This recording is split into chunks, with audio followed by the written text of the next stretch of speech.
ഒന്നോ രണ്ടോ മണിക്കൂർ സ്റ്റിമുലേറ്റ് ചെയ്താലും ശരി അവരെ സംബന്ധിച്ചിടത്തോളം രതിമൂർച്ചയിലേക്ക് അവർ എത്തുന്നില്ലാത്തൊരവസ്ഥയിലേക്കാണ് വരിക. അപ്പോൾ ഇത് അവർ മനഃപൂർവ്വം ചെയ്യുന്നതല്ല, അവർക്കങ്ങനെ ചെയ്യാതിരിക്കുവാൻ നിവൃത്തിയില്ല. ഇതാണ് പെർസിസ്റ്റൻ്റ് ജെനിറ്റൽ അറൗസൽ ഡിസോർഡർ. എന്നാൽ വളരെ അപൂർവമായി പുരുഷന്മാരിലും ഇത്തരം അവസ്ഥ ഉണ്ടാകാറുണ്ട്. അവസാനം ഈ പെൺകുട്ടിയുടെ ഹോർമോണുകൾ ഞങ്ങൾ പരിശോധിച്ചു, ന്യൂറോണൽ ടെസ്റ്റ് നടത്തി, ബാക്കി ടെസ്റ്റുകളെല്ലാം നടത്തി, അവർക്ക് വൈബ്രേറ്ററി സ്റ്റിമുലേഷൻ കൊടുത്തു. അവർക്കൊരിക്കലും രതിമൂർച്ച ഉണ്ടാകുന്ന ഒരവസ്ഥ അവിടെ ഉണ്ടാകുന്നില്ല. ഒരു 45 വയസ്സുള്ള ഒരു സ്ത്രീയാണ്. അവരെ സംബന്ധിച്ചിടത്തോളം അവർക്കും ഇതേ രീതിയിലുള്ള അവസ്ഥകൾ കണ്ടുവന്നിരുന്നു. പക്ഷേ അവർ വിവാഹം കഴിച്ച് ഡൈവേഴ്സ് ചെയ്യേണ്ട ഗതികേടിലേക്കാണ് ഇതെത്തിയത്. കാരണം അവരെ സംബന്ധിച്ചിടത്തോളം അവർക്ക് അമിത ലൈംഗിക ആസക്തിയാണെന്നുള്ളതാണ് ഭർത്താവ് കണ്ടുപിടിച്ച കാരണം.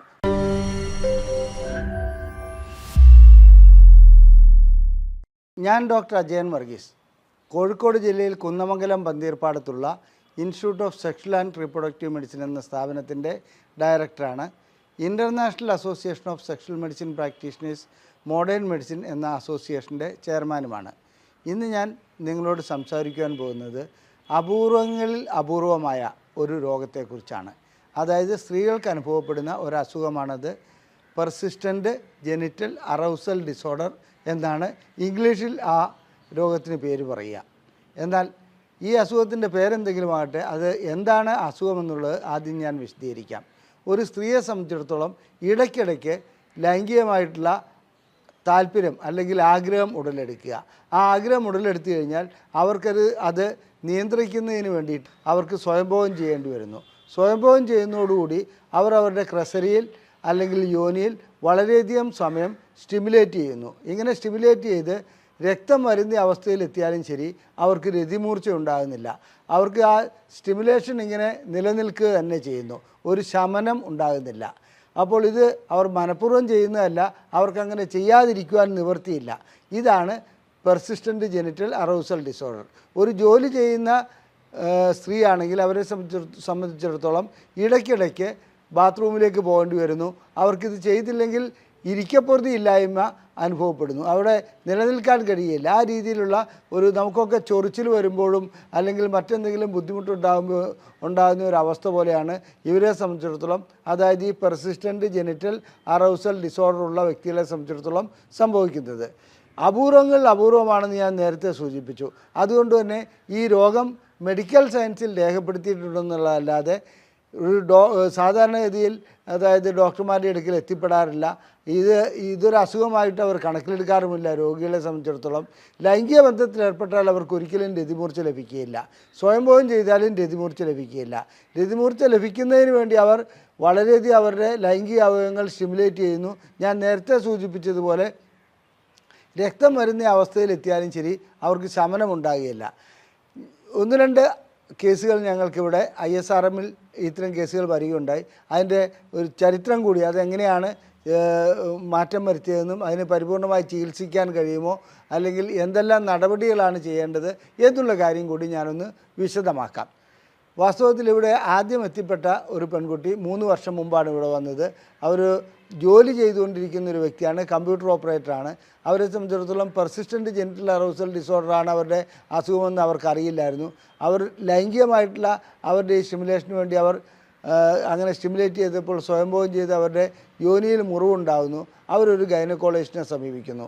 സ്വാഭാവികമായിട്ടും ഗൈനക്കോളജിസ്റ്റിനോട് അവർ ഈ സത്യം പറയുന്നില്ല.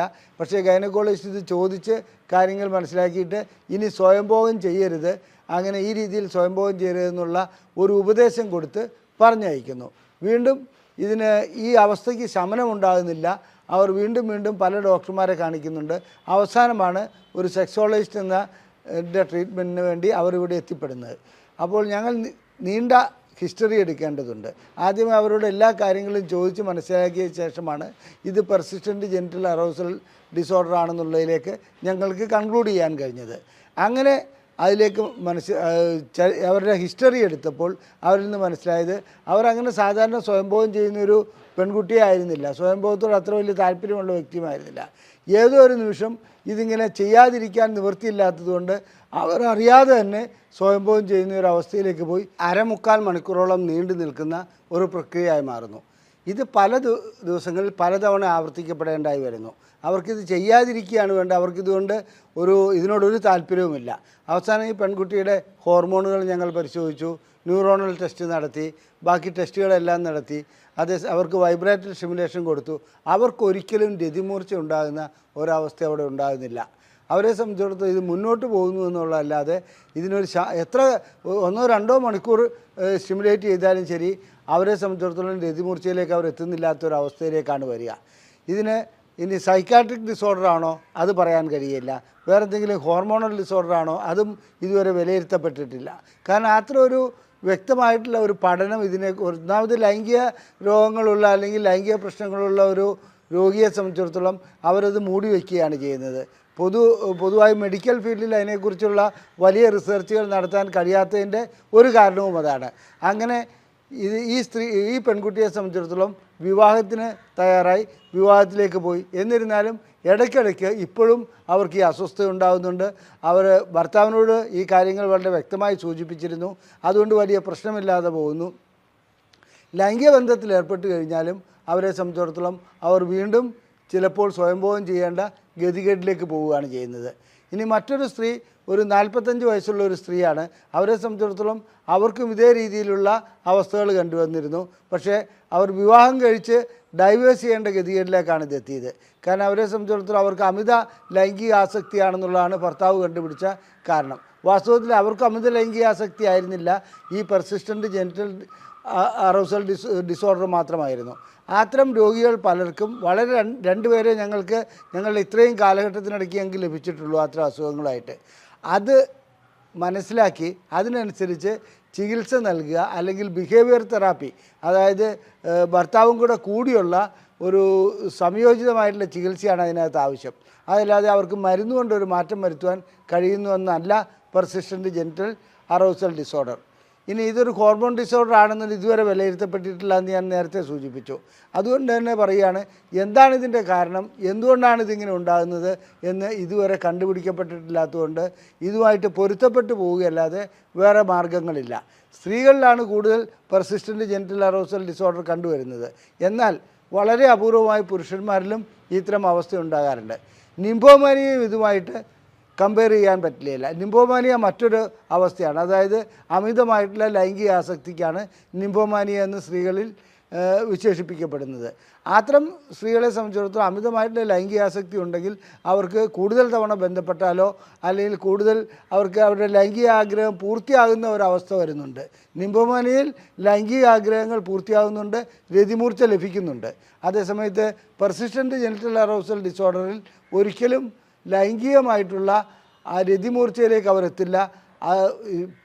മാത്രമല്ല ആ സ്ട്രെസ്സ് റിലീസ് ചെയ്യപ്പെടുന്നുമില്ല. അവരിതിങ്ങനെ ചെയ്തുകൊണ്ടേയിരിക്കണം. ഇത് രണ്ട് എൻറ്റൈറ്റിയാണ്. അതുകൊണ്ട് ചികിത്സ രണ്ടും 2 രൂപത്തിലാണ് വേണ്ടത്. ലൈംഗികമായിട്ടുള്ള താല്പര്യ കൂടുതൽ ഒരു കുറ്റമായി കാണേണ്ട കാര്യമല്ല. അസുഖത്തിൻ്റെ ഭാഗമാണെങ്കിൽ അസുഖത്തെ ചികിത്സിക്കണം. ലൈംഗികമായിട്ടുള്ള താല്പര്യ കൂടുതൽ നിംഫോമാനിയ അങ്ങനെയുള്ള ഒരവസ്ഥയെ നമുക്ക് ചികിത്സിച്ച് മാറ്റാൻ കഴിയും. കാരണം ലൈംഗികത ആവശ്യമാണെങ്കിൽ അത് നൽകിയാൽ തീരുന്ന പ്രശ്നമേ ഉള്ളൂ.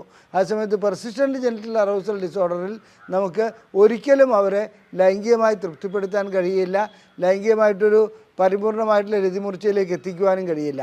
അതുതന്നെയാണ് അവരുടെ അസുഖവും. നിങ്ങൾക്ക് ലൈംഗികമായിട്ടുള്ള എന്തെങ്കിലും അസുഖമോ പ്രശ്നങ്ങളോ ഉണ്ടെങ്കിൽ ഞങ്ങളെ സമീപിക്കുക. ഞങ്ങളതിനുള്ള ചികിത്സ നൽകുന്നതാണ്.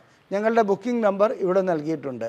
ഇതുകൂടാതെ നിങ്ങൾക്ക് ഞങ്ങളെക്കുറിച്ച് അറിയണമെന്നുണ്ടെങ്കിൽ ഞങ്ങളൊരു പുസ്തകം നിങ്ങൾക്ക് സൗജന്യമായി അയച്ചു തരുന്നതാണ്. ലൈംഗികമായിട്ടുള്ള ശേഷിക്കുറവിനെക്കുറിച്ചുള്ള ഒരു പുസ്തകമാണ് ഞങ്ങൾ നിങ്ങൾക്ക് അയച്ചു തരുന്നത്. ഇവിടെ തന്നിരിക്കുന്ന വാട്സപ്പ് നമ്പറിൽ നിങ്ങൾ ISRM എന്ന് ടൈപ്പ് ചെയ്ത് അയച്ചാൽ മാത്രം മതി. ഞങ്ങൾ നിങ്ങൾക്ക് ഈ പുസ്തകം സൗജന്യമായി അയച്ചു തരുന്നതാണ്. ഇതുകൂടാതെ നിങ്ങളുടെ സുഹൃത്തുക്കൾക്ക് ഈ വീഡിയോ ഷെയർ ചെയ്യുക. നിങ്ങളുടെ അഭിപ്രായങ്ങൾ കമൻറ്റ് ബോക്സിൽ കമൻറ്റായി രേഖപ്പെടുത്തുക. നന്ദി, നമസ്കാരം.